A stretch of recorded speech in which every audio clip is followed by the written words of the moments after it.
I never thought I'd be the guy posting on Reddit about my marriage falling apart, but here I am. I need some outside perspective because my whole world just collapsed and I don't know what to do next. For context, I, 35, have been married to my wife, Emily, 33, for 10 years. She was my college sweetheart, the love of my life. We had what I thought was a happy marriage. No major fights, no trust issues. Emily was a homemaker by choice, and I fully supported her.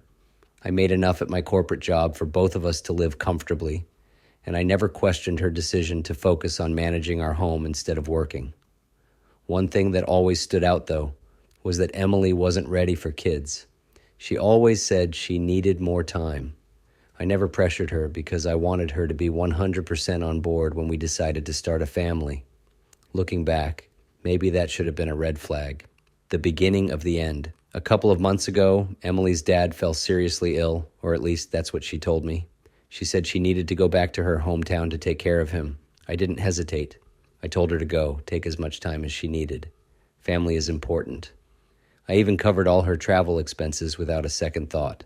At first, things seemed normal. We talked every night just like we always did, telling each other about our days. But then something changed. Slowly but surely, her calls became shorter and less frequent. Eventually, she stopped answering altogether.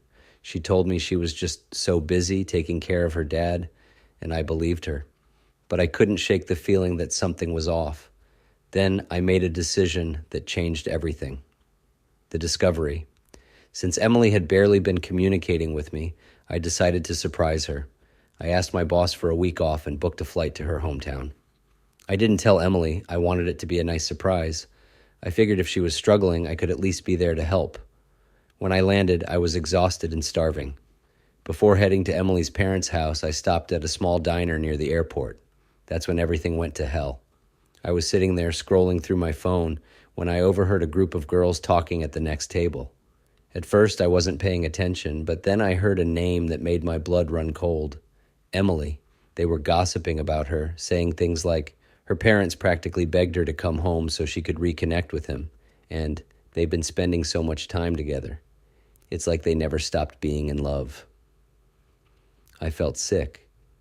From their conversation, I pieced together that Emily wasn't just home to take care of her dad.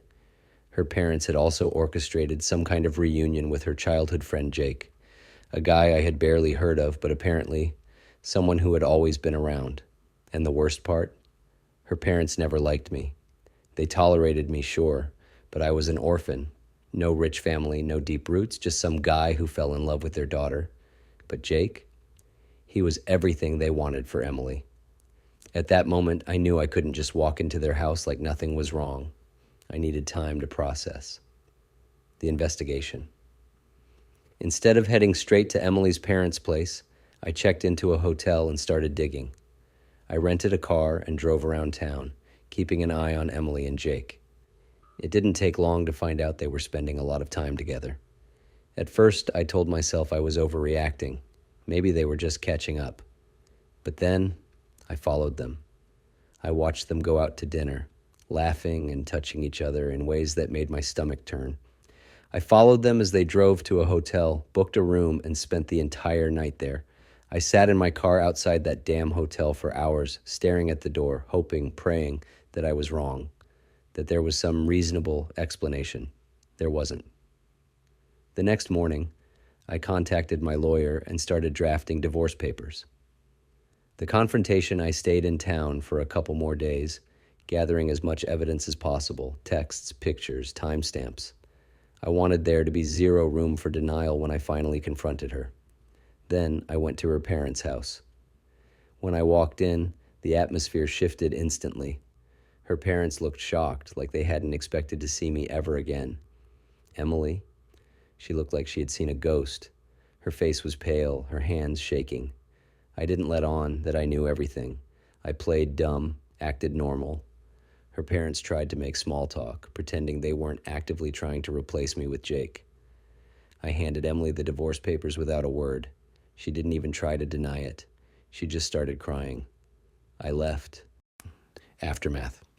3 days later, Emily showed up at our apartment begging me to listen to her. She blamed her parents, saying they pressured her into reconnecting with Jake, that she was just confused and didn't mean to hurt me. I told her I didn't care. She had choices, and she made the worst possible ones. She packed her bags and went back to her parents' house. I haven't heard from her since. Now I need advice. It's been weeks, and I still don't know how to process this. Part of me feels like I dodged a bullet. Another part of me is struggling to comprehend how 10 years of trust and love could be thrown away so easily. Should I have given her a chance to explain? Should I feel guilty for leaving without hearing her out? Or did I do the right thing by walking away? I need your thoughts.